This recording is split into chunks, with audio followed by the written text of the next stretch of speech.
স্বাধীন যদি হইতো, সফল স্বাধীন হলে বলো কেন এখনো আমার বোন ধর্ষিতা হয়, আমার মা ধর্ষিতা হয় কেন? বাবার সামনে মেয়েকে ধর্ষণ করা হয়, কিসের স্বাধীন করেছো? স্বামীর সামনে স্ত্রীকে ধর্ষণ করা হয়। স্বাধীন যদি সফল হয়, পানির মধ্যে লাশ কেন ভাসতে দেখা যায়? বুঝা গেল এই স্বাধীন সফল স্বাধীন না। আবার রেডি হও, আর একটা স্বাধীন করতে হবে। ওই স্বাধীন হবে ইসলামের স্বাধীন।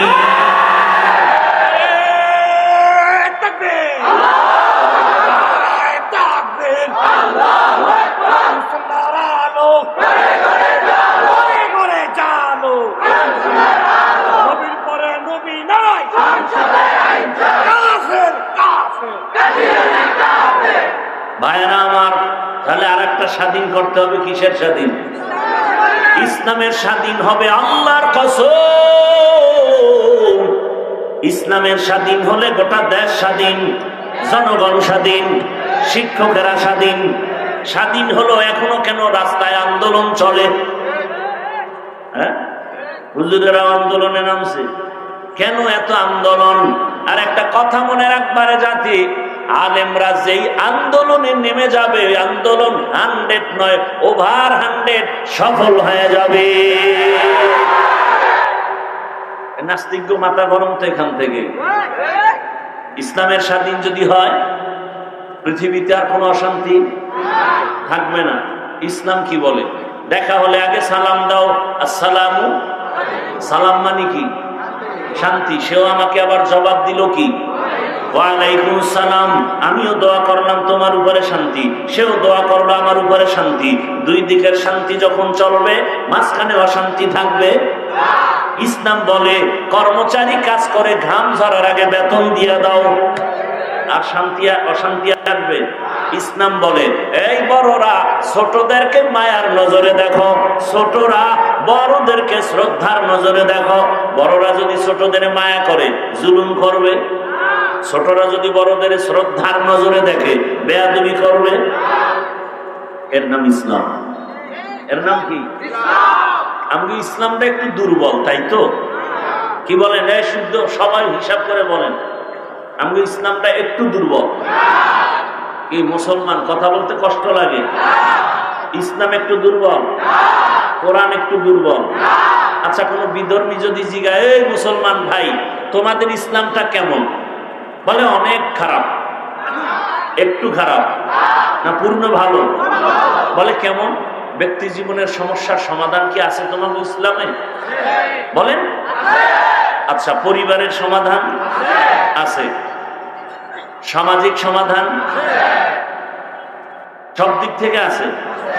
অর্থনীতির সমাধানটা দুর্বল, হ্যাঁ। রাষ্ট্রনীতির সমাধানটা দুর্বল, হ্যাঁ। তাহলে কেন বলা হয় ইসলামে সব আছে, রাষ্ট্রনীতি নাই? বলে না? বলে না? রাষ্ট্রের ব্যাপারে ইসলাম দুর্বল। বলেন তো, সুলাইমান নবী গোটা দুনিয়া পরিচালনা করেছেন কি করেন নাই? ঘটনা কোরআনে নাই? নিগাহে মুমিন সে তু বদল জাতি হে তকদীর, ये बंदा की कुव्वत नहीं कुदरत का इशारा, ये बंदा की कुव्वत नहीं कुदरत का इशारा। ऐ मर्द खिरद तर्क मासी की जरूरत, ऐ मर्द खिरद तर्क मासी की जरूरत, अब सोहबत सालेह की सवा कोई नहीं चारा, अब सोहबत सालेह की सवा कोई नहीं चारा। मरदूद है पीछे हमें खबर नहीं, लेकिन मरदूद है पीछे हमें खबर नहीं, लेकिन एक वक्त में हालाक जो अमाल है सारा, एक वक्त में हालाक जो अमाल है सारा।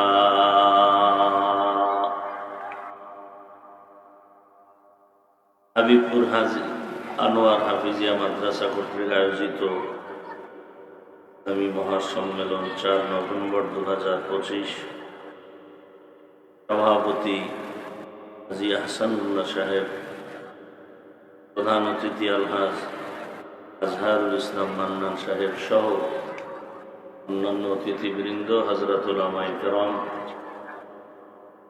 এলাকার বিভিন্ন স্থান থেকে আগত আল্লাহ পাকের আশিকিন, জাকিরিন, শাকিরিন, মুহিব্বিন, মুরব্বিয়ান আযম, কলিজার টুকরা আমার সমবয়সী যুবক বন্ধুগণ, স্নেহের ছোট ভাই, পর্দার আড়ালে মা বোনেরা, আল্লাহ পাকের দরবারে শুকর যে আল্লাহ আমাদেরকে সুস্থ রেখেছেন, আলহামদুলিল্লাহ।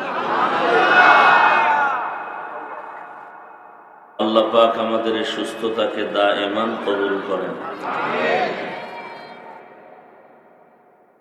অসুস্থ যারা আল্লাহ তাদেরকেও সুস্থতার নিয়ামত দান করেন। হাজারো লাখো মানুষের ভেতর থেকে বাছাই করে পৃথিবীর শ্রেষ্ঠ মজলিস, উলামায়ে আহলে হকের মজলিস, গুনাহ মাফের মজলিস, তওবা কবুলের মজলিসে আমাদেরকে আল্লাহ পাক হাজির হওয়ার তৌফিক দান করেছেন।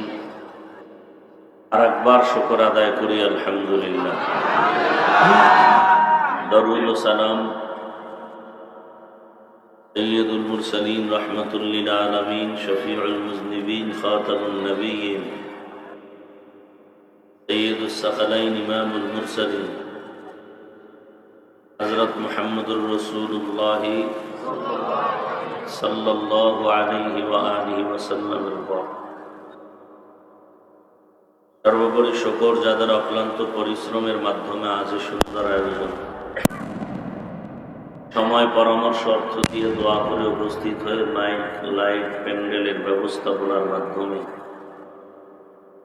সার্বিক সহযোগিতা যারা করেছেন, প্রত্যেককে আল্লাহ পাক এই খিদমতের বরকতে দুনিয়াতে শান্তি, পরকালে মুক্তির ব্যবস্থা করে দিন। উলামায়ে হযরত আলোচনা করেছেন, সামনে আলোচনা করবেন। উলামায়ে কেরামের কথাগুলো সহি তরিকায় আমল করার তৌফিক দান করেন। উলামায়ে কেরামদের ইজ্জতকে আল্লাহ বেশি বেশি বাড়ায় দেন। যারা বিভিন্ন ভাবে উলামায়ে কেরামের ইজ্জত নষ্ট করার চক্রান্ত করে, আল্লাহ এদের হেদায়েত দান করেন। বর্তমান পরিস্থিতির মধ্যে দেশের সমস্ত উলামায়ে কেরামদেরকে এক হয়ে কাজ করার তৌফিক দান করেন। সমস্ত বাতিলদের মোকাবেলায় উলামায়ে কেরামদেরকে বিজয় দান করেন।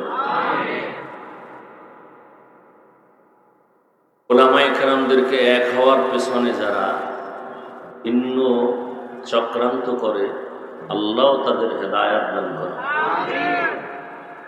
বড় চক্রান্ত উলামায়ে কেরাম যেন এক হতে না পারে। অনেক চক্রান্ত চলতেছে, কারণ আমি চ্যালেঞ্জ দিতে পারি, আজকে সব আলেম এক হোক, কালকে দেশের পরিবর্তন শুরু হয়ে যাবে। কোন নাস্তিক, কোন বেঈমান, কোন বেয়াদব, ইসলামের দুশমন চোখ তুলে কথা বলার সাহস মৃত্যু পর্যন্ত আর পাবে না। আমাদের উলামায়ে কেরাম, ছাত্র, মাদ্রাসা, মসজিদ, তাবলীগ, পীর, অভাব নেই, এক মন হওয়ার অভাব। সমস্যাটা অন্তরে। কোথায়? অন্তরে। আল্লাহ সবাইকে হেদায়েত দান করেন। আমি আপনাদের দোয়া নেওয়ার পাশাপাশি সংক্ষেপ 2-4টি কথা বলার নিয়তে কোরআনে হাকিমের এক আয়াত, রাসূলের একটি হাদিস পড়েছি। ইখলাস ও নিয়তের সমন্বয়ে সহি নিয়তে, সহি তরিকায়, সহি কিছু কথা আয়াত ও হাদিসের আলোকে বলার মতো, সুন্দর মতো আমাকে আপনাদের সকলকে আল্লাহ তৌফিক দান করেন। ওয়ামা খালাকতুল জিন্না ওয়াল ইনসা ইল্লা লিয়াবুদুন। আল্লাহ বলেন, আমি জিন ও ইনসানকে সৃষ্টি করি নাই, হ্যাঁ করেছি একমাত্র ইবাদতের জন্য। নবীজি বলেন, লা তাআতা লিমাখলুকিন ফি মাসিয়াতিল খালিক। আল্লাহকে অসন্তুষ্ট করে পৃথিবীর অন্য কারো হুকুম মানা হারাম। হাদিসের তরজমা, আল্লাহকে অসন্তুষ্ট করে অন্যের হুকুম মানা কি? এলো তরজমা। ব্যাখ্যা কি? আল্লাহকে অসন্তুষ্ট করে কোন পীরের কথা মানা হারাম। কথা বুঝতেছেন তো? এখন যদি কেউ মাঠের থেকে কোনো ব্যক্তি বলে এ খুব পীরের ভক্ত, কথার আগামাথাও না বুঝে বলল যে পীরের কথা মানা হারাম, কোন আয়াতে আছে? এরকম কিছু নির্বোধ ধর্মান্ধ আমাদের সমাজে আছে না নেই? আর লিখতে না জানলেও মুছতে জানে, সমাধান করতে না পারলেও ঝামেলা বাজায় দিতে পারে। এই উচ্ছৃঙ্খল মানুষগুলো আমাদের জন্য বড় খতরনাক, বড় বিপদ। আল্লাহকে অসন্তুষ্ট করে অন্যের কথা মানা কি? এখন এখানে ব্যাখ্যা কি হবে? মানুষ কার কথা বেশি মানে আল্লাহটা বাদ দিয়া? আমাদের বুঝাইতে হবে না? মানুষ আল্লাহর কথা গ্রহণ না করে পীরের কথারে বেশি গ্রহণ করে। এজন্য প্রথম কথা, আল্লাহকে বেজার করে পীরের কথা মানা হারাম। মানুষ আর কার কথা মানে? নেতার কথা, নেত্রীর কথা, মা বাবার কথা, শিক্ষকের কথা। আল্লাহকে বেজার করে নেতার কথা মানা হারাম। আল্লাহকে বেজার করে নেত্রীর কথা মানা হারাম। আল্লাহকে অসন্তুষ্ট করে মা বাবার কথা মানা হারাম। আল্লাহকে অসন্তুষ্ট করে ভিন্ন কারো কথা মানা যাবে না। এক কথায় দুনিয়ার সব বেজার হওয়া সম্ভব, আল্লাহকে বেজার করা যাবে না। আমরা করি। আমরা পর্দা করলে আল্লাহ খুশি, আত্মীয় স্বজন বেজার। এখন পর্দা করে না কেন? আত্মীয় স্বজন রাগ করে তো। আল্লাহ আল্লাহটা পরে তওবা করে ঠিক করে ফেলবে। এটাকে আয়েব মনে করে না। দাড়ি রাখলে আল্লাহ খুশি, আত্মীয় স্বজন বেজার। কি আপনজনরা বেজার। চাকরি হবে না দাড়ি রাখলে। মুমিন কি বলবে? রিজিকের মালিক আমার চাকরি না, আল্লাহ। চাকরি ছেড়ে দিব, দাড়ি ছাড়বো না। আমরা উল্টা করি। অন্তরে কোনো আগ্রহ নাই, উল্টা আরো বলে দাড়ি না রাখলে অসুবিধা কি? রসুল কয় দাড়ি রাখো, তোমার এখানে না রাখার মধ্যে সুবিধা কি বলো? রাখলে অসুবিধা কি? পিপিলিকার খানা যে আল্লাহ দেয়, সেই আল্লাহ আমাকে দিবেন না? এত পেরেশানি কেন? পেরেশানি হইল আল্লাহ যা দিছে তাতে পেট ভরে না, আরো দরকার। আরো দরকারের নাম লোভ। আরো দরকারের নাম লোভে পাপ সবটি মরতেছে। এই লোভে পড়ে আমি হুজুরও শেষ। এই লোভের কারণে আমি ইমাম সাহেবও শেষ। লোভের কারণে আমি বক্তাও শেষ। বাকিরা তো এমনিই শেষ। লোভে পড়ে হারাম খাইয়া বিল্ডিং করছে। বিল্ডিং দাঁড়ানো আছে অন্যের দখলে, নিজে জঙ্গলে ঘুরে।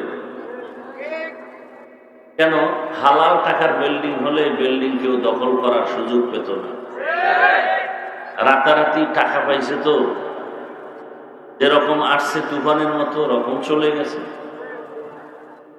এই গাছ দ্রুত বড় হয়, গাছ দ্রুত ভেঙে যায়। যারা তাড়াতাড়ি বড় লোক হয় হারাম শুকর খাইয়া, তারা দ্রুত ফকিন্নির বাচ্চা হয়। আল্লাহ হেদায়েত দান করেন।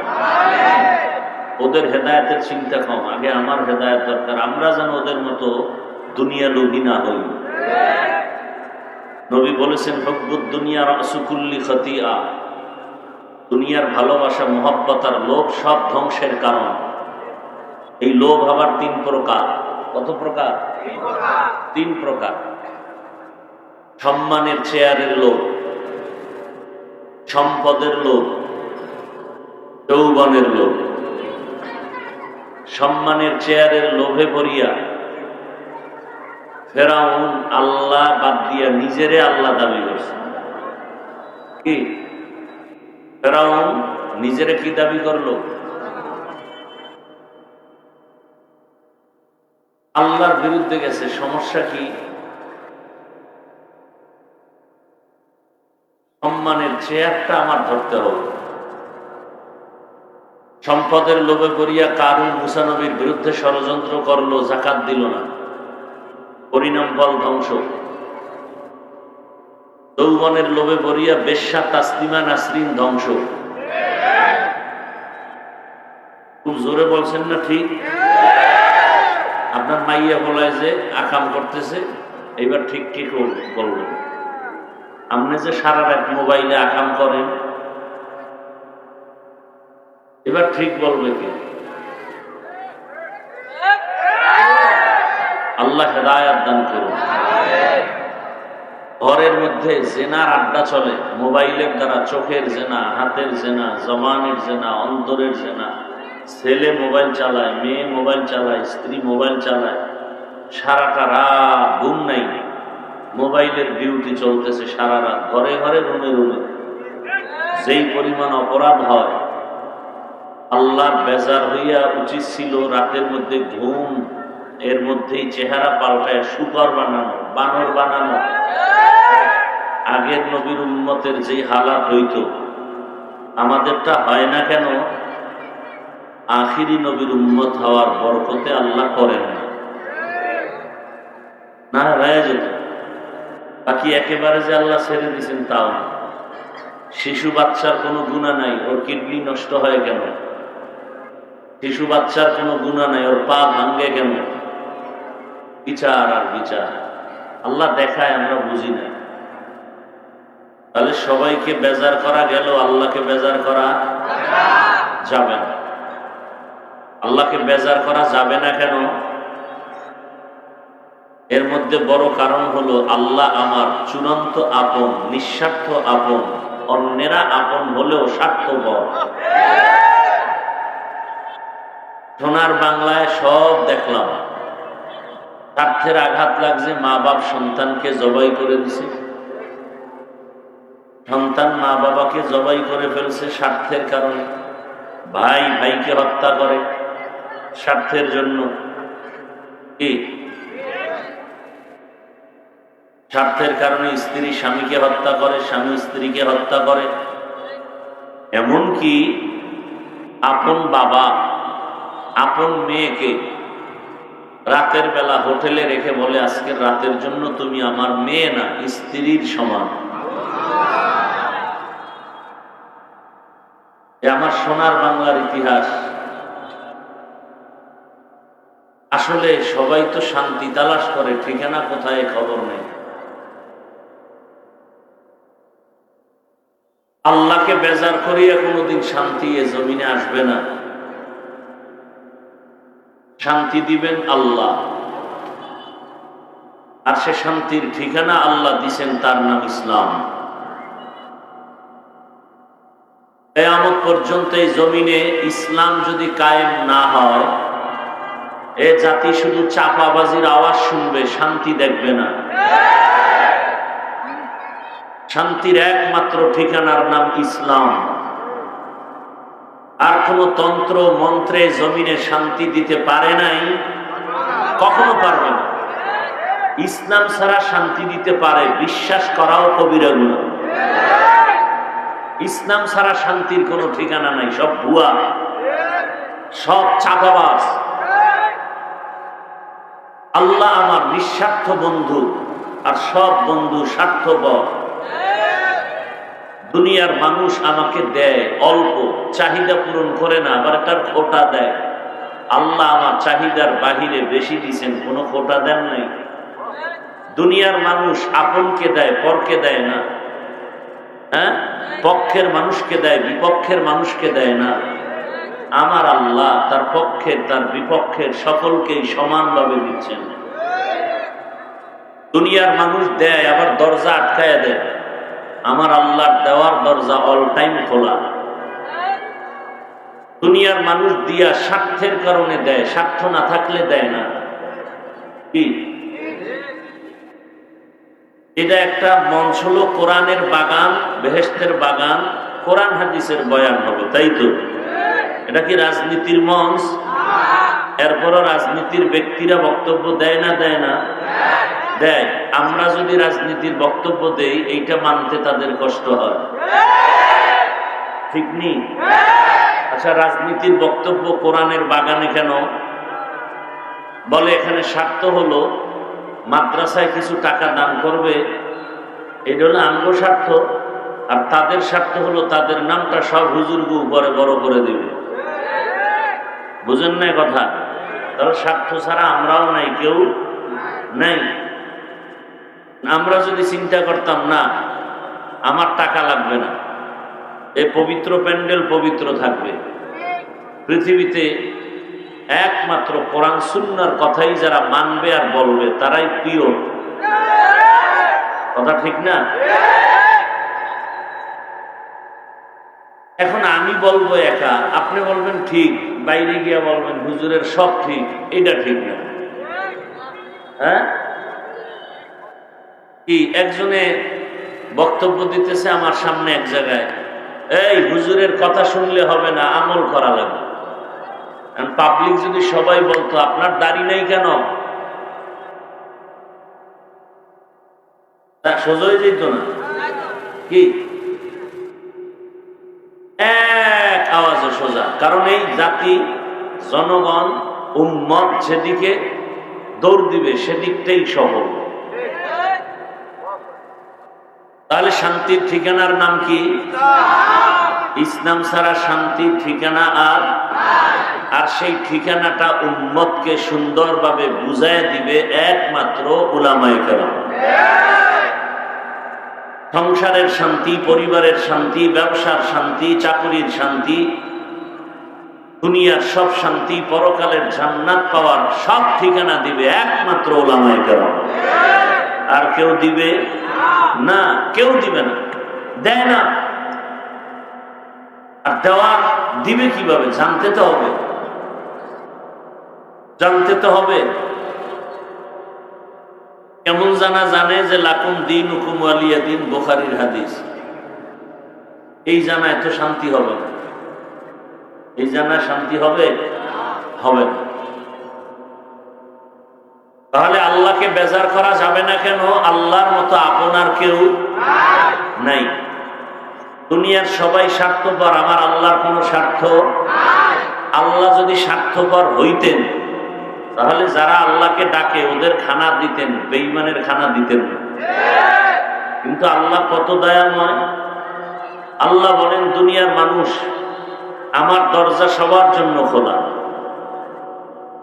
নদীর মাছ মুমিনরা যে খাওয়ার স্বাধীনতা পাবে, বেঈমানরাও সেই মাছ খাওয়ার স্বাধীনতা পাবে, বাধা নাই। কেন? দুনিয়াটা পরীক্ষার হল। মন্দিরের দরজাও খোলা, মসজিদের দরজাও খোলা।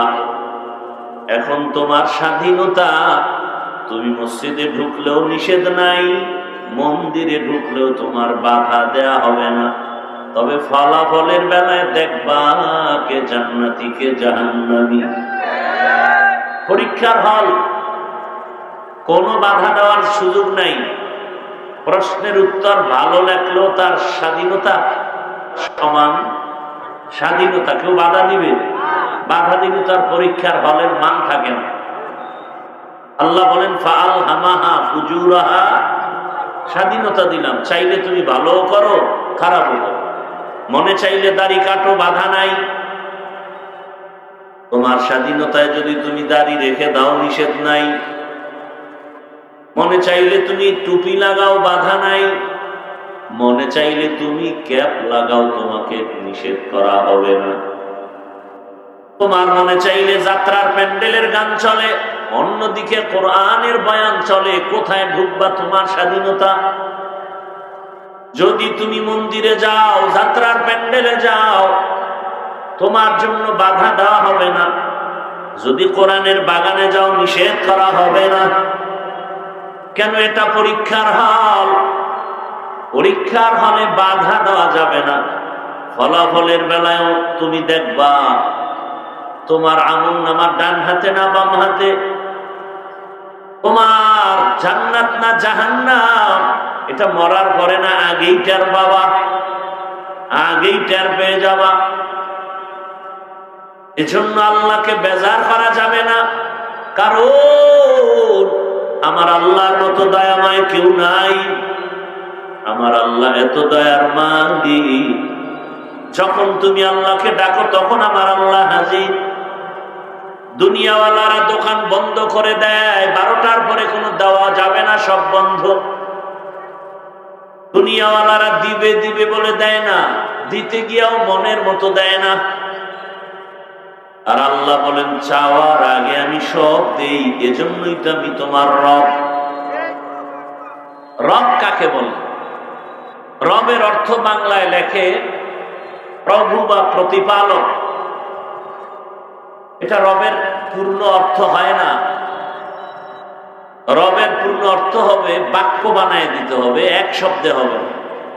রব হলেন তিনি সমস্ত প্রাণীদের প্রয়োজনের অগ্রিম আয়োজন করেন যিনি। সমস্ত মাখলুকতের প্রয়োজনের অগ্রিম আয়োজন যিনি করেন তিনি হলেন রব। আমার রব কেমন? দুনিয়াতে আল্লাহ আমাকে বানাইয়া পাঠাবেন, মায়ের গর্ভে আল্লাহ যখন আপনাকে আমাকে দিলেন, মাও জানে গর্ভে বাচ্চা আছে, বাবাও জানে, কিন্তু মা বাবা একবারও পেরেশানি হয় না। বাচ্চা আসবে দুনিয়াতে, আর 15 দিন বাকি আছে, 1 সপ্তাহ বাকি আছে। একজন মা একজন বাবা একবারও চিন্তা করে নাই সন্তানটা দুনিয়াতে আসার পর কি খাবে, কি খানার আয়োজন করবো। আল্লাহ বলেন, আল্লাহ কেউ বলে নাই ও আল্লাহ আমার সন্তানের খানার ব্যবস্থা করে দাও। কোনদিন মা বাবা বলে না, বরং আমার দয়াময় রব্বুল আলামিন মায়ের গর্ভে বাচ্চা আসার আগেই বাচ্চার খানার আয়োজন আগে করে ফেলেছে। কাদের কুদরত দারি বর কামাল আনতা রব্বি আনতা হাসবি যুল জালাল তুহি কাদের জলিলুল্লাহ জাহাদার বহর হালে তুহি মেরা নিগাহদার। দুনিয়াতে বাচ্চা আসার আগে আল্লাহ খানার আয়োজন করেছেন। বাচ্চাটা আসার আগে আল্লাহ এমন খানা দিলেন, দুনিয়ার কোনো খানা বাচ্চা খাওয়ার উপযুক্ত না। দুনিয়ার মানুষ ফ্লাক্স বানায়, ফ্লাক্সের ভেতরে গরম পানি, গরম দুধ, গরম চা রাখে, বলে কতক্ষণ, বলে 24 ঘন্টার গ্যারান্টি, বেশি গ্যারান্টি কোনো কোম্পানি দেয় না। বাচ্চা একটু বড় হয়েছে, এখন মা সুজি খাওয়াবে। সুজিটা পাকানোর জন্য আগুন লাগবে, পানি লাগবে, দুধ লাগবে, চিনি লাগবে, লাগবে না? এগুলো সব অ্যারেঞ্জ করে যখন সুজি পাকায়, গরম সুজিটারে আবার ফ্যানের বাতাস দিয়ে ঠান্ডা বানায়, এরপরে 2-3 চামচ বাচ্চাকে দিয়ে দূরে রাখে। 2-4 ঘন্টা হয়ে গেলে সুজি ফালায় দেয়। কেউ কয় সুজি আর বাচ্চাকে দেওয়া যাবে না, পেট নষ্ট হবে। আমার আল্লাহ বলেন, দেখ আমি কেমন কুদরতের মালিক। আমি আল্লাহ মায়ের স্তনে তোর এমন খানার আয়োজন করেছি, যেই দুধ এত সুন্দর। আমি আল্লাহ এমন কুদরতের ফ্লাক্স বানায় তোর খানা রেডি রাখলাম।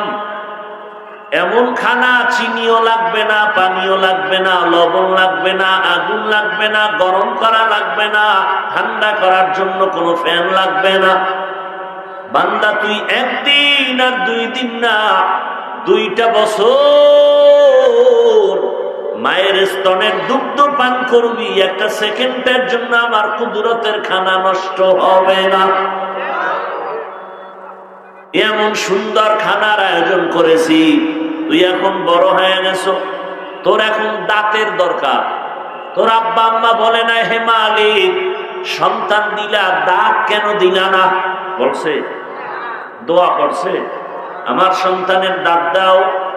সময় মতো আমার আল্লাহ অর্ডার করে দিলেন, এই মুখের উপরের পাটি, নিচের দিকে দাঁতগুলো বড় হতে থাক, নিচের পাটির দাঁত উপরের দিকে বাড়তে থাক, উপরেরটাও নিচের দিকে বাড়ে, নিচেরটাও উপরের দিকে বাড়ে। কাছাকাছি লেভেল পজিশনে আসা মাত্র আল্লাহ বলেন স্টপ, বাড়বি না। আল্লাহ যদি থামায় না দেয় তো নিচের পাটির দাঁত যদি বাড়তেই থাকে, উপরেরটাও যদি নিচে বাড়তে থাকে, অবস্থা কত খারাপ। আল্লাহ আবার সময় মতো স্টপ করে দিলেন। এই দাঁতের পাওয়ার খুব কম। মা বাবায় কোনোদিন বলে না, হে আল্লাহ দাঁত দিয়েছো তো দিয়েছো, আবার কম পাওয়ারের দিলা কেন? ফুল পাওয়ারের দাও। আল্লাহ বলেন, কেউ বলে নাই আমি আল্লাহ দয়া করে মায়া করে, কারণ আমি তোরে আদর করে বানাইছি। আমি আল্লাহ বরং মায়া করে বানাইছি। ওই কম পাওয়ারের দাঁত আবার ফালাইয়া ফুল পাওয়ারের দাঁতের ব্যবস্থা তো আমি করেছি। তুই চাও নাই, তোর মা বাবায় চায় নাই। দুনিয়াতে আসার পর তুই আম্মু বলে ডাকতে পারো না, ডাকবি দূরের কথা, চিনোই না তোর মাকে, বাবাকে চিনো না। তোর এখন শুধু একটাই পুঁজি, কান্নার আওয়াজ। ক্ষুধা লাগছে বলতে পারো না, মা খানা দাও। প্রচন্ড ঠান্ডা লাগতেছে বলতে পারো না, কাঁথা দাও। পুঁজি কি? পুঁজি কি? কান্না। এই কান্না দিয়ে তুই কখন কি চাও দুনিয়ার কেউ বুঝে না। একজনকে আমি বুঝাই দিয়েছি, তোর মায়ের মধ্যে একটা চুম্বুক লাগাই দিছি, একটা রাগার ফিট করে দিলাম। তোর কান্না দিয়া কখন তুই কি চাও তোর বাবাও বুঝে না, একমাত্র মা বুঝে। কানতেছে বাচ্চা, মা দৌড়ায় গেল, দ্রুত খানা দিল, পেট ভরা। বাচ্চা 5 মিনিট খেলতেছে, আবার কান্না। আব্বা জান কয়, বাচ্চা কাঁদে কেন, খানা দাও। মা কয়, মাত্র 5 মিনিট আগে খানা দিয়েছি, এখন আবার কেন? কথা, কাঁদে কেন? তুমি বুঝবা না। বাচ্চার কান্না হলে এখন ঘুমের কান্না। কিসের কান্না? ঘুমের আগে বাচ্চা কাঁদে, সেই কান্নাটা কান্না করতেছে। তোমার কান্নায় মা বুঝতেছে এখন তোমার বাথরুমের প্রয়োজন, মা ঘুম ভেঙ্গে দৌড়ায়। আল্লাহ বলেন, কান্না দিয়ে তুই কি চাও? তোর মা সারা কেউ বুঝে না।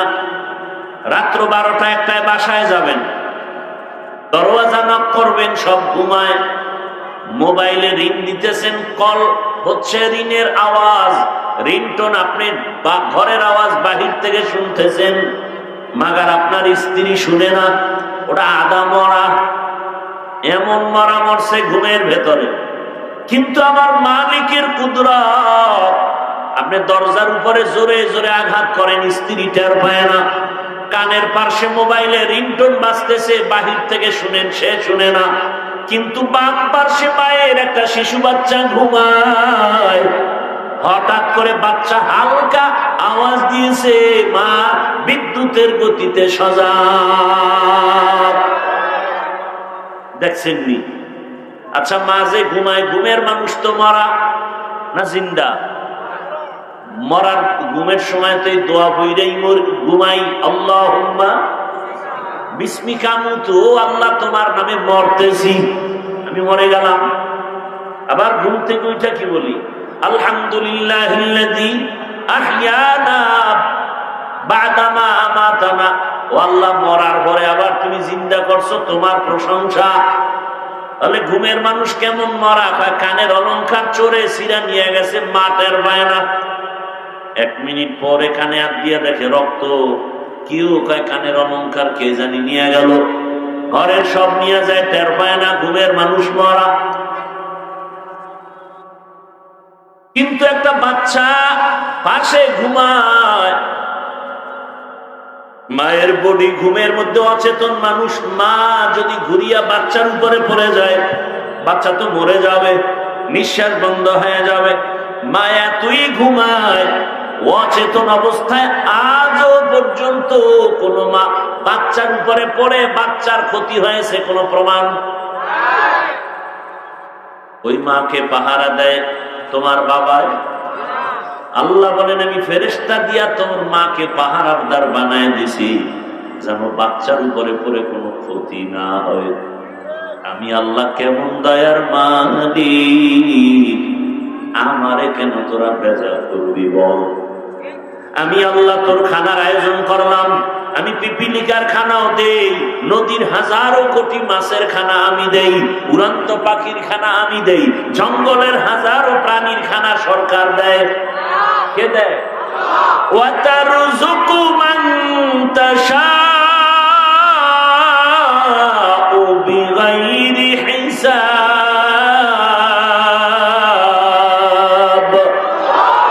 বরতাওয়াক্কুল মিকুনি হর সুবহ শাম, মিরসানাদ রিজকে তু আসলামকা।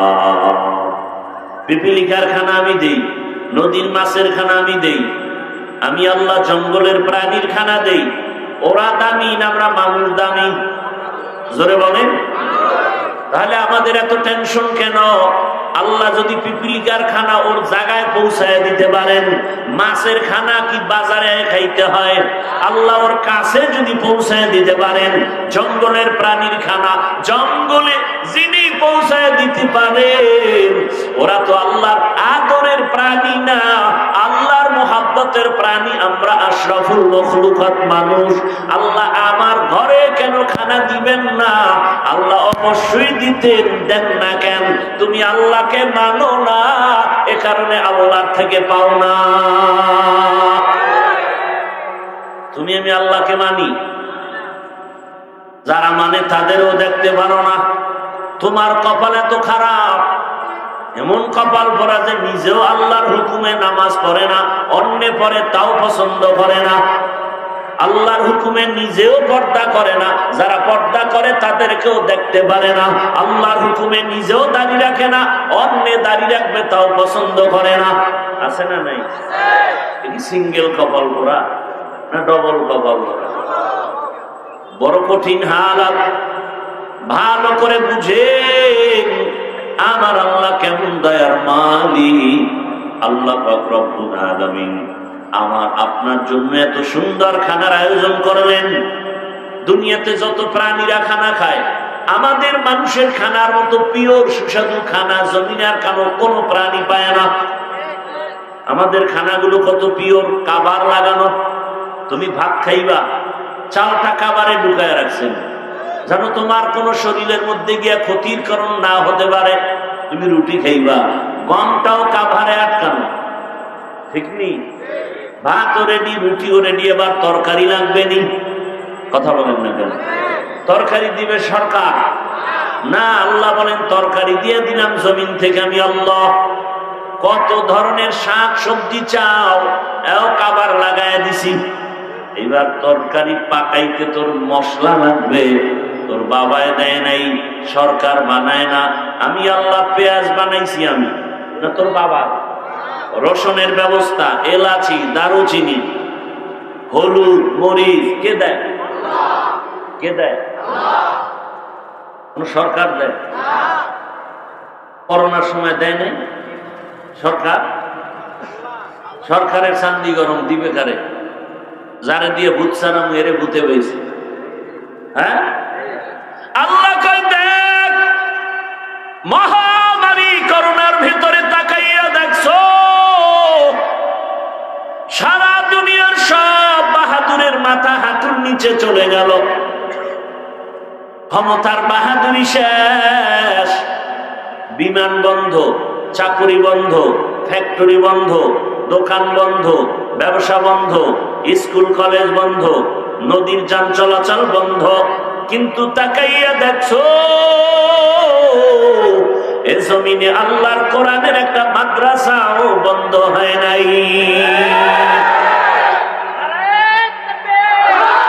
ইতিহাস ভুলে গেছেন না? গেছেন ভুলে সব। মহামারী করোনার সময় বাবারে আটকায় ফেলছে করোনায়, শিক্ষিত দুই কুলাঙ্গার, শিক্ষিত দুই কুলাঙ্গার ট্রিপল মাস্ক লাগায় বসে আছে, বাবার কাছে যায় না, করোনা, মরার ভয়। এক পর্যায়ে বাবায় মরে গেল। এলাকার গরিবদের বলে টাকা দিলাম বাবার লাশটা রাস্তায় ফেলে দিয়াস। লাশ টেনে রাস্তায় ফেলে দিল। ওই কুলাঙ্গার শিক্ষিত দুই সন্তান জানালা লক করে ফেললো, দরওয়াজা লক, টাকা একবারও দেখে নাই বাবার লাশটা কি কুকুর খেলো নাকি জানাজা হলো। ইতিহাস ভুলে যাইও নারী জাতি। ওই সময় আমার দেশের শত শত করোনার লাশ কেউ ধরে না। কিছু পুলিশ ভাই আর সিংহবাগ আমার দেশের টুপিওয়ালা ওলামায়ে কেরাম এই করোনার লাশগুলো নিজেদের কাঁধে নিয়েছেন, গোসল করালেন, কাফন পরালেন, জানাজা পরালেন, কবরে দাফন করেছেন। একজন হুজুরেও করোনায় মরে না।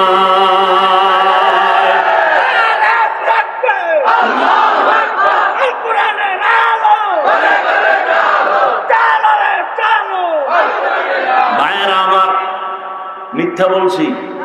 জোরে বলেন।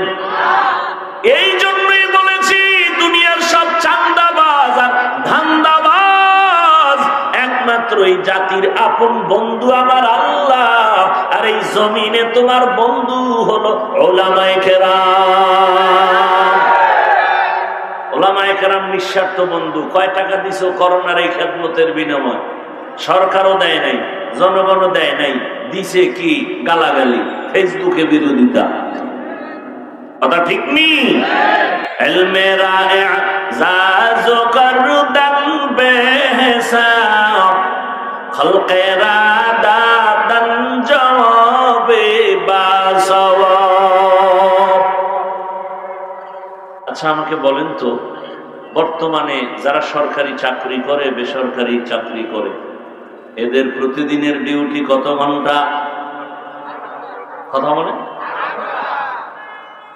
8 ঘন্টা ডিউটি, মাসে বেতন কত? নিম্নে নিম্নে বেতন কত? কথা বলেন। যারা জানেন তারা বলেন নিম্নে বেতন কত? 20,000 ধরি। কয় হাজার? 20,000। নিম্নে বেতন 20,000 টাকা। ডিউটি কয় ঘন্টা? এই কথা বলেন সবাই। 8 ঘন্টা বেতন, 20,000 নিম্নে। টেবিলের নিচে আরো কত মুক্তার দানা পড়ে থাকে। কথা বলেন না? দুনিয়ার কোথাও যদি না থাকে, আমার সোনার বাংলায় টেবিলের নিচে বহু মুক্তা পাওয়া যায়। কথা ঠিক নেই? এগুলো পাইলেই আঙ্গুল ফুলে কলা গাছ। কথা ঠিক নেই? আল্লাহ হেদায়েত দান করুন। তাহলে সরকারি চাকরি করে, বেসরকারি চাকরি করে, ডিউটি 8 ঘন্টা, নিম্নে বেতন 20,000, আবার হারাম শুকর খায় আরো কোটি কোটি টাকা। এবার বলেন তো, আপনাদের আশেপাশে জানা মতে মসজিদের ইমাম সাহেবদের ডিউটি কত ঘন্টা? সত্য কথা বলেন। সবাই বলেন না কেন? সমস্যা মনে করতেছেন? সত্য কথা বলে যাবেন, হুঙ্কার দিবেন বাঘের মতো। এত টেনশন কেন? এখনো টেনশন করেন না? এখনো তো স্বাধীন করছেন কি? হ্যাঁ, আসলে স্বাধীন তো স্বাধীন না। আমার দেশের স্বাধীন যদি হইতো, সফল স্বাধীন হলে বলো কেন এখনো আমার বোন ধর্ষিতা হয়, আমার মা ধর্ষিতা হয়? কেন বাবার সামনে মেয়েকে ধর্ষণ করা হয়? কিসের স্বাধীন করেছো? স্বামীর সামনে স্ত্রীকে ধর্ষণ করা হয়। স্বাধীন যদি সফল হয়, পানির মধ্যে লাশ কেন ভাসতে দেখা যায়? বুঝা গেল এই স্বাধীন সফল স্বাধীন না, আবার রেডি হও, আর একটা স্বাধীন করতে হবে। ওই স্বাধীন হবে ইসলামের স্বাধীন।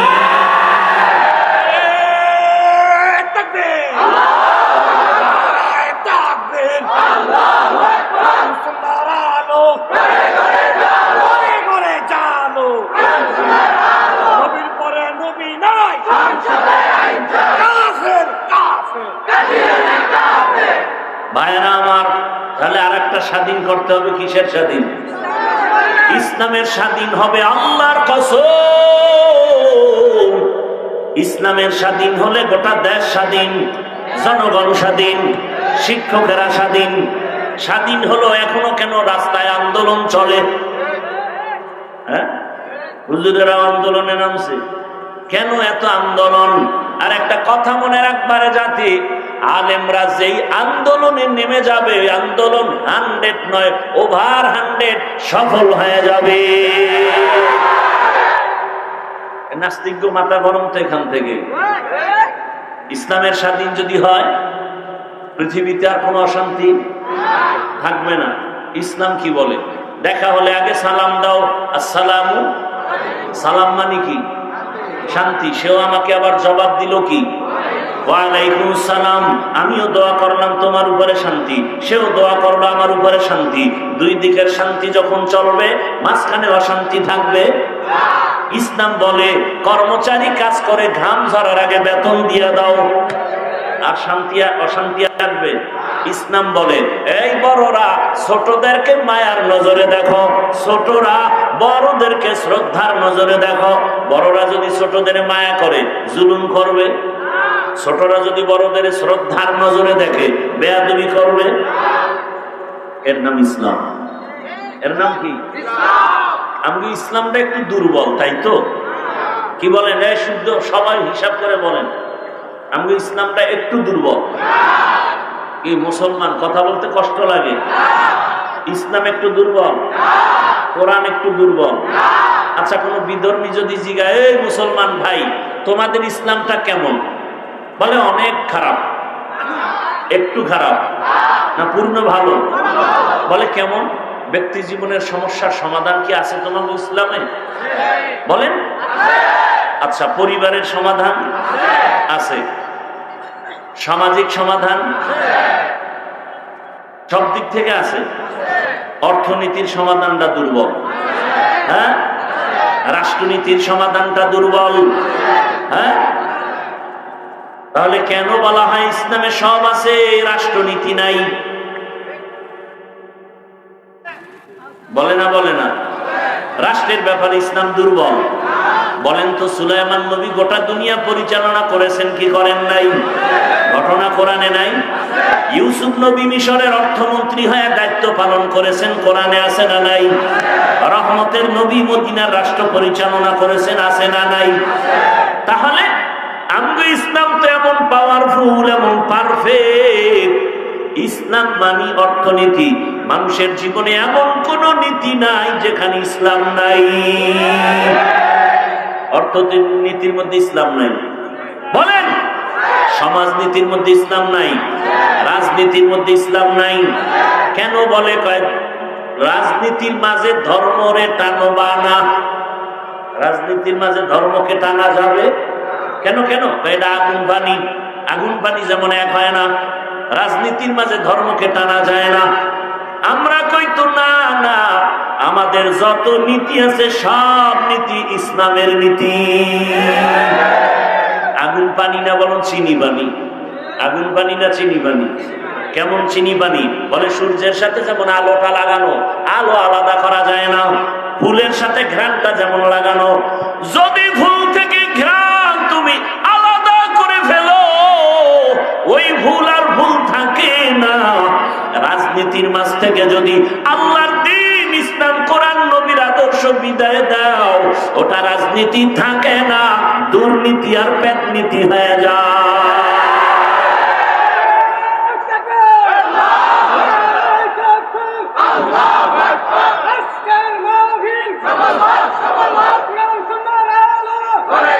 ভাইয়েরা আমার, বুঝেন কথা? বুঝেন?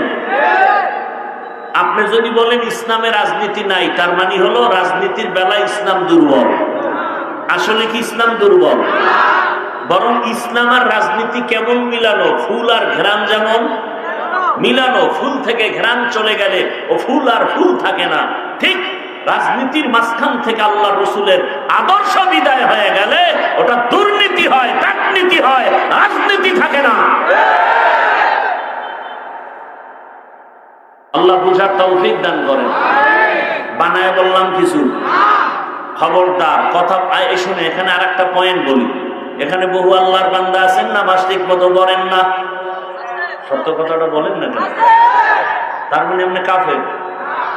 এখানে একটা পয়েন্ট ভালো করে মনে রাখবেন, নামাজ পড়েন না এক জিনিস, নামাজ পছন্দ করেন না আলাদা জিনিস। যে নামাজ পড়ে না তাকে গালি দেওয়া যাবে না, যে নামাজ পছন্দ করে না তাকে ছাড় দেওয়া যাবে না। ব্যবধান আছে না নেই? যে নামাজ পড়ে না সে মুমিন, যে নামাজ পছন্দ করে না তা যাবে ঈমান।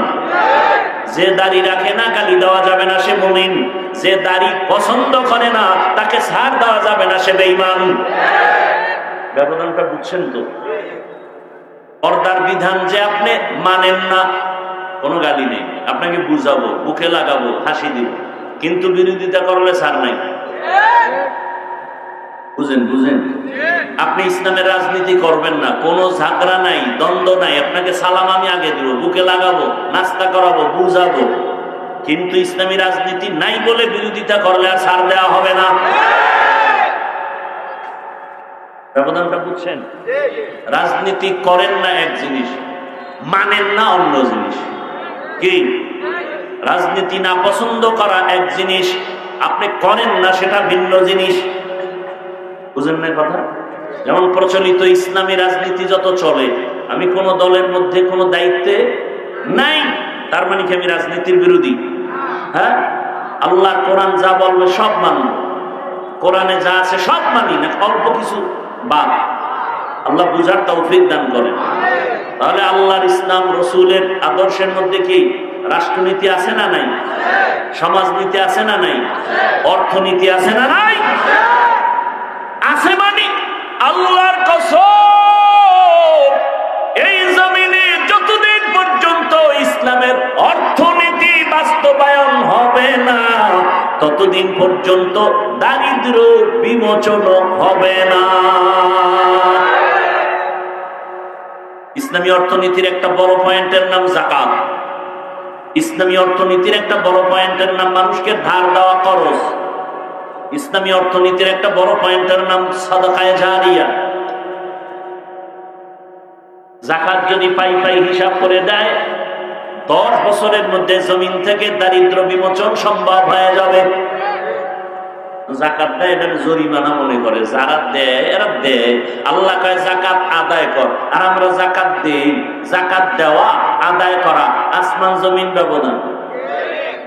যাকাত দেওয়াও বুঝে না, আদায় করাও বুঝে না, এটারে দেওয়াই মনে করে কি জরিমানা। দেখেন না দোকানে দোকানে সাইনবোর্ড লাগায় রমাজানে, আমার দোকানে যাকাতের কাপড় পাওয়া যায়। সাইনবোর্ড কেন? দোকানে বেশি দামের কাপড় আছে, কম দামেরও আছে না নাই? আলাদা সাইনবোর্ড কেন? কোম্পানি পৃথিবীতে জন্মের পরে কিয়ামতের আগ পর্যন্ত 3rd ক্লাসের কাপড়ের থেকে আর বানায় নাই, বানাবেও না। যাকাতের কাপড় যেই পরিমাণ নরমাল আর 3rd ক্লাস। অন টাইম বুঝেননি? একবার পড়লে সদরঘাট। এটা যাকাত দেওয়া হয়, আদায় হয় না। আল্লাহ কয় যাকাত আদায় কর। এ বিষয়ে আমার আলাদা বয়ান রমাজানের আছে, এখন আর ওদিকে সময় নিব না। এতটুকুই বলবো, পৃথিবীতে কল্যাণময় সফল অর্থনীতির নাম ইসলামী অর্থনীতি। সফল কল্যাণময় অর্থনীতি ইসলাম দিয়েছে, আর কেউ দেয়নি। প্রত্যেকটা পায় পাট পাট করে আলোচনা করলে বোঝানো সম্ভব। অন্তত এতটুকু বুঝেন যে সর্বোচ্চ অর্থনীতি ইসলামে আছে না নাই? বাস এতটুকু বুঝেন।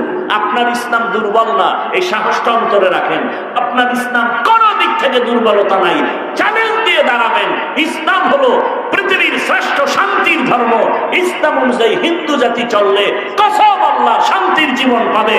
ইসলামের থিওরিতে যদি খ্রিস্টান জাতি জীবন চালায় খোদার কসম শান্তির জীবন পাবে। আর ইসলাম ছাড়া হিন্দু বৌদ্ধ বা মুসলমানের কপালেও শান্তি নেই। আল্লাহ বুঝার তৌফিক দান করেন। তাহলে আল্লাহকে বেজার করা যাবে? আল্লাহকে বেজার করা যাবে না। এই এতক্ষণ আলোচনা যতটুকু করলাম শুধু হাদিসের উপরে, এবার একটা আয়াতের মধ্যে যাই। ওয়ামা খালাকতুল জিন্না ওয়াল ইনসা ইল্লা লিয়াবুদুন।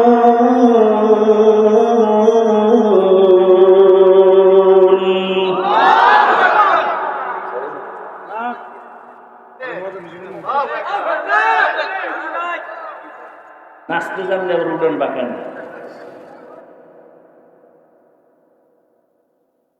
ভাইরা আমার, আল্লাহ বলেন আমি জিন ও ইনসানকে সৃষ্টি করি নাই, হ্যাঁ করেছি একমাত্র ইবাদতের জন্য। কিসের জন্য? ডাইরেক্ট বললেই তো হয়। আমি মানুষ বানাই কেন ঘুরাইয়া বললেন? আমি জিন ও ইনসান বানাই নাই, হ্যাঁ বানাইছি ইবাদতের জন্য। আল্লাহ তাআলা বুঝাইলেন কি? ফাইলুল হাকিম লা ইয়াখনু আনিল হিকমা, হাকিমের কোন কাজ হিকমত থেকে খালি না। আল্লাহ বলেন তোর জিহ্ন আর অন্তর খালি কর, তোকে বানানো হয় নাই একটা কাজের জন্য, তোকে বানাইছি। ওই একটা কাজ মরণ পর্যন্ত মানুষের দুই কাজ না এক কাজ, ওই কাজের নাম হলো ইবাদত। কাজের নাম কি? ইবাদত। এবার বুঝার চেষ্টা করেন ইবাদত মানে কি। অনেকে কয় তসবিহ হাতে লও, পাগড়ি লাগাও, হাতে লাঠিলে মসজিদে যাও, জিকির করো, তাবলিগে যাও, কোরআন তেলাওয়াত করো, পীরের কাছে যাও, শেষ ইবাদত না। এজন্য বুঝেন তিন কথা। ইবাদত কি? ইবাদত কেন? ইবাদত কিভাবে? তিনটা কথার সমাধান খুব দ্রুত শোনেন। ইবাদত কি? কথার জবাব হলো মানুষের জীবনের প্রতিটা ক্ষেত্রে আল্লাহর হুকুম মেনে চলার নাম ইবাদত। মানুষের জীবনের প্রতিটা ক্ষেত্রে আল্লাহর হুকুমকে মেনে চলার নাম হলো ইবাদত। এবার বলেন আল্লাহর হুকুম নাই কোন কাজে? বিয়ে শাদীতে আল্লাহর হুকুম নাই? আছে। এক নাম্বার হুকুম হলো গায়ে হলুদ লাগাও, দুই নাম্বার হুকুম ডেক সেট চালাও, তিন নাম্বার হুকুম হলো ভিডিও নাচ গান করো। সোনার গায়েগুলো নাই? হ্যাঁ, তো কচু গাছ খুঁজেন না কেন? মুসলমান হইয়া এই আকাম সাকাম করে বিয়ে হইলে এর পরিণাম ফলতে আকামি হবে। আল্লাহ হেদায়াত দান করুন। এজন্য আমি মাঝে মাঝে বলি, ও পীর সাহেবের মুরিদ, ও তাবলিগওয়ালা মুবাল্লিগ, ও হাজী সাহেব, তোমার ইমানের পার্সেন্ট কত? জানি না তো। আমি বললাম তোমার ইমানের পার্সেন্ট বোঝা যায় মাইয়া পোলা বিবাহের অনুষ্ঠানের সময়। এখন হাজী সাহেবের হাজিগিরি শেষ, উপরে উপরে খায় আমার কিচ্ছু লাগবে না, তলে তলে খায় এটা দিল না, এটা মানবতা হইল, এটা দিল না কেন মানবতা হইল? তলে তলে সব চায়। আল্লাহ হেদায়াত দান করুন। আর পোলায় কি চায়? পোলায় চায় যে তাড়াতাড়ি মরার জন্য একটা বাইক দাও, বাইক। বুঝেন না? যুবকদের জন্য এক মরণাস্ত্রের নাম বাইক, আর একটা মরণাস্ত্রের নাম কি? হ্যাঁ, দ্রুত অসুস্থ হওয়ার জন্য গজবের নাম মোবাইল, দ্রুত মরে যাওয়ার জন্য অস্ত্রের নাম বাইক। বাইকে যেই পরিমাণ মানুষ মরে, যুবক মরে, অন্যান্য অ্যাক্সিডেন্টে এত মরে না। যুবক বাঁচতে চায় বেশি দিন, অস্ত্র হাতে নিয়ে নিছে তাড়াতাড়ি মরা। থাকতে চায় সুস্থ, অসুস্থতার অস্ত্র মোবাইল হাতে নিয়ে চলতেছে। আল্লাহ হেদায়াত দান করুন। মোবাইল মানুষকে এই পরিমাণ অসুস্থ বানায় যার ঔষধ আবিষ্কার হওয়া বড় কঠিন। কিডনি দুর্বল, হার্ট দুর্বল, ব্রেন দুর্বল, চোখের পাওয়ার, কানের পাওয়ার। এই যারা টাচ মোবাইল চালাও যুবক, বুকে হাত দিয়ে বলতে পারবে আল্লাহর সাক্ষী রাইখা তোর চরিত্র খুব সুন্দর। আল্লাহ হেদায়াত দান করুন। আল্লাহ হেদায়াত দান করুন।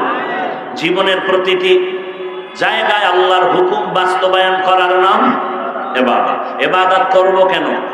এক নাম্বার কারণ হলো আমার রবের সাথে হবে মোলাকাত, আর বিনিময়ে পুরস্কার পাবো, শান্তির ঠিকানা জান্নাত। ইবাদতের মাধ্যমে মোলাকাত হবে কার সাথে? ফামান কানা ইয়ারজু লিকা রাব্বিহি ফালইআমাল আমালান সালিহা ওয়া লা ইউশরিক বিইবাদাতি রাব্বিহি আহাদা। রবের মোলাকাতের জন্য শিরিক করা যাবে না, নেক আমল ছাড়া যাবে না। আমল করতে হবে, শিরিকের গন্ধকার থাকা যাবে না। তাহলে ইবাদত কেন করব? রবের সাথে মোলাকাত, বিনিময়ে পাবো কি? জান্নাত। এখন ইবাদতটা কোন সিস্টেমে করব? ডাক্তারের পরামর্শে, প্রফেসরের পরামর্শে? এক কথায় জবাব, ইবাদত হতে হবে একমাত্র মদিনাওয়ালা নবীর আদর্শ অনুযায়ী।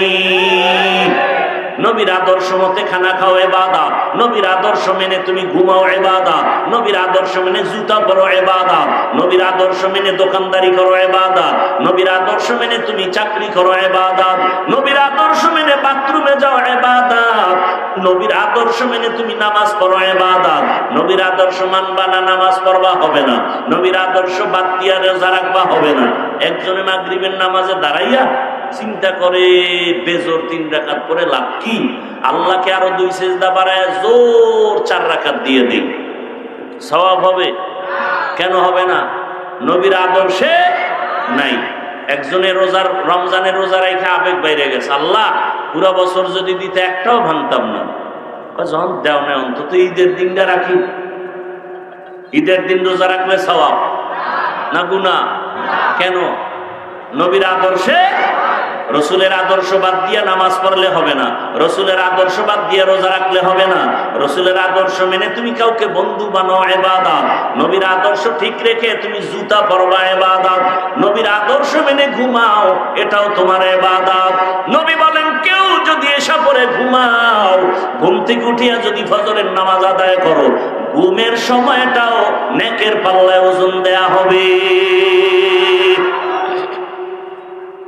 নবীর আদর্শ নাই এমন কোন কাজ আছে? আঙ্গুলের নখগুলো কেমনে কাটবা, সেখানেও রসুলের আদর্শ। মাথার চুলগুলো কেমনে কাটবা, সেখানেও রসুলের আদর্শ। জুতাটা কেমনে পরবা, সেখানেও রসুলের আদর্শ। মানতে কোনো কষ্ট? আপনারা এখান থেকে বের হবেন, জুতা পরবেন নি না পকেটে লয়ে ঢুকবেন? জুতা পরবেন। জুতা পরার সুন্নাত, বাম পা পরে ঢুকবে ডান জুতায়, ডান পা আগে ঢুকাবেন, এরপরে বাম জুতা বাম পা ঢুকাবেন। ঢুকছেন দুনো পাও, আগে ঢুকছে কোনটা? দোনো পাও ঢুকার পরে এবার যখন আপনি কদম দিবেন, ডান পা দিয়া কদম দিবেন সুন্নাত। এটা কষ্টের কিছু? খেয়াল করলেই হয়। বাসায় গিয়া সবাই ফ্রেশ হবেন, ফ্রেশ। বাসায় যেই ফ্রেশ হয় না, সবাই ফ্রেশ হবে। কোথায় হবে? ওয়াশরুমে। ওয়াশ আসেনি? ওয়াশরুম এটারে গ্রামে কয় কি? বাথরুম। না, বাথরুমের ওয়াশরুম বানাইেন না, ওয়াশরুম আলাদা করেন। বাথরুম হলো জিন শয়তানের আড্ডাখানা। এজন্য নবী বলে ঢোকার আগে দোয়া কইরা ঢোক, নাইলে মাই খাবি। আল্লাহুম্মা ইন্নী আউযু বিকা মিনাল খুবুসি, সব খবিস ওখানে আছে। এজন্য বাথরুমে গিয়া বুইরা মাথা ফাট, ঠিক নেই? নবী কয় খালি মাথায় ঢুকবি না, খালি পায়ে বাথরুমে যাইবা না। বাম পা দিয়া ঢুকো নাকি ডান পা? বাম পা দিয়া ঢুকবা, দোয়া পইরা ঢুকো। এরপরে যখন বসবা, বসতে গিয়ে নবী বলেন বাম পায়ের উপরে বাথরুমে বসা, বসবা কোন পায়ে ভর করে? বাম পা, সুন্নত। হাঁটুর উপরে কাপড় উঠাবা না, সুন্নত। মক্কার বেঈমানরা কয় তোমরা নবী কেমন নবী, বাথরুমের নিয়ম শিখায়? সাহাবায়ে কেরাম বলেন নবী বাথরুমে বসারও নিয়ম শিখায়, পানি ব্যবহারের নিয়ম শিখায়। নবী বলেন বাথরুমে বসতে গিয়া বাম পায়ের উপরে ভর করে বসবা সুন্নত, এবং হাঁটুর উপরে কাপড় উঠানো যাবে না, খালি মাথায় ঢুকবা না, জুতা ছাড়া ঢুকবা না। বাথরুমে তাড়াতাড়ি সময় কাটানোর পর ডান পা দিয়া বের হও, বের হইয়া কিছু না পারো এতটুকু বলো আলহামদুলিল্লাহ। সুন্নত আদায় হলো, সময় ইবাদতে লেখা হয়ে যাবে। নবীর তরিকা কত শান্তি। রসুলের আদর্শ মতো আপনি ঘুমাবেন, রসুলের আদর্শ মতো খানা খাবেন, সুন্নত আদায় হবে। কেমনে খানা খাবেন? বা দোনো হাতের কবজা পর্যন্ত ধুইয়া নাও, সুন্নত। খানার ডান দিক থেকে শুরু করো, সুন্নত। বিসমিল্লাহ বয়া শুরু করো, সুন্নত। নিচে বসে খানা খাও, সুন্নত। ঠেকলে হলো ভিন্ন কথা। নিচে বসে খানা খাও এবং খানা ভেতরে তুমি বলো লাকাল হামদু আলাকার শুকর। আমাকে ভদ্রলোকেরা সুন্নত আদায় করে, ডান হাতে লোকমা দেয়, বাম হাত দিয়ে লবণ নেয়। লবণ কোন হাত দিয়ে নেয়? কেন কেন? বাম হাত বাথরুমে ব্যবহার হয় তো, এটার ফ্লেভার একটু আলাদা। কিতনা বেলাজা বেহায়া। আর কেমনে বললে যে রসুলের সুন্নতের উপর আগ্রহ বাড়বে? বাম হাতে লবণ কেন? রসুলের সুন্নত হলো শান্তি, রসুলের সুন্নত নাই সেখানে অশান্তি। ওই যে আধা লিটারের বোতল আছে মাম বা অন্যান্য, এটা এই বোতলে পানি পান করা যাবে, গ্লাসের হুকুম। আধা লিটারের বেশি বড় বোতল হলে বোতলে আর পান করা যাবে না। বড় জগ আছে, ওই জগে ডাইরেক্ট করা যাবে না, গ্লাসে পানি নাও। সুন্নত মানবা না? একজনে বোতল লয়ে টান মারছে, নাহের ভিতরে দিয়ে ঢুইকা চান্দি গরম হয়ে গেছে। হয় না? হয় না? যেই পানি কেউ আটকায় না, ওই পানি গলায় গিয়ে আটকায় কেন? এর জন্য সুন্নত অনুযায়ী ডান হাতে পানি পান করো, 3 শ্বাসে পানি পান করো। রসুলের সুন্নত শান্তি, এছাড়া কোনো শান্তি। ঘরে যখন ঢুকবা ডান পা দিয়া ঢুকো, জোরে সালাম দাও। জিনেরা থাকলে সালাম নিবে, ফেরেশতা সালাম নিবে। কেউ নাই, দূষিত কিছু বাড়ির মধ্যে থাকলে ভেঙে যাবে। সালামের পাওয়ার। ডান পা দিয়া ঢুকো, সালাম দাও, এরপরে আলহামদু সূরা পড়ো, 3 বার কুল হুয়াল্লাহ পড়ো। আর ওই বাড়িতে বরকত শেষ হবে না। আবার যখন ঘর থেকে বের হও, ডান পা দিয়া বের হবা না বাম পা? ডান পা দিয়া বের হবা। এরপরে তুমি বিসমিল্লাহ বলে দোয়া পড়বা। এরপরে তুমি দরুদ ইব্রাহিমি পড়বা একবার। এরপরে আরো দোয়া আছে। এরপরে বাইরে নাইমে যদি দেখো কেউ বলছে কিছু দেন, সাথে সাথে দিবা। দান করবা, কখনো সায়েলকে ধমক দিবা না, দেখো বরকত শুরু হয়ে যায়। বরকত সব ইসলামের মধ্যে, আমরা মানি না। তাহলে ইবাদত, আল্লাহর হুকুম জীবনে বাস্তবায়ন করার নাম ইবাদত। কেন করব? আল্লাহর মুলাকাতের জন্য, বিনিময়ে জান্নাত পাওয়ার আশায়। ইবাদত কোন তরিকায় হবে? একমাত্র মদিনাওয়ালা রাসূলের তরিকায় ইবাদত। কার তরিকায়? রসুলের তরিকা। এখন রসুলের তরিকা শিখানো হয় স্কুলে, কলেজে, কোথায়? মাদ্রাসায়। মাদ্রাসায় আপনি না যাইতে পারলেও মাদ্রাসা ওয়ালা যারা উলামায়ে কেরাম, এদের সোহবতে থাইকা এরপরে ইবাদত শিখেন, করেন। ব্যবসা বাণিজ্য সব জায়গায় দেখবেন বরকত আর বরকত। আল্লাহ বুঝার তৌফিক দান করেন। আল্লাহর হুকুম মতো রসুলের তরিকায় ইবাদত করার তৌফিক দান করেন। এই মাদ্রাসার উদ্যোগে আজকের এই মাহফিল, খুশি না বেজার? আল্লাহ মাদ্রাসা কবুল করেন, এলাকাবাসীকে কবুল করেন, ওস্তাদ, ছাত্র, কমিটি, খেদমতওয়ালা সবাইকে কবুল করেন। আপনাদের কাছে ব্যাগ নিয়ে যাবে, নগদ বিসমিল্লাহ বলে 1500 টাকা দান করবেন। দান করলে হায়াত বাড়ে, রিজিকে বরকত হয়, অসুস্থতা দূর হয়, আল্লাহ পাক মুসিবত দূর করে দেন। বেশি বেশি দান করবেন, সব সময় করবেন। বিসমিল্লাহ বলে পকেটে হাত দেন, 1500 যা পারি কম বেশি দান করার চেষ্টা করি। সবাই ওই দায়িত্বশীল যারা নামেন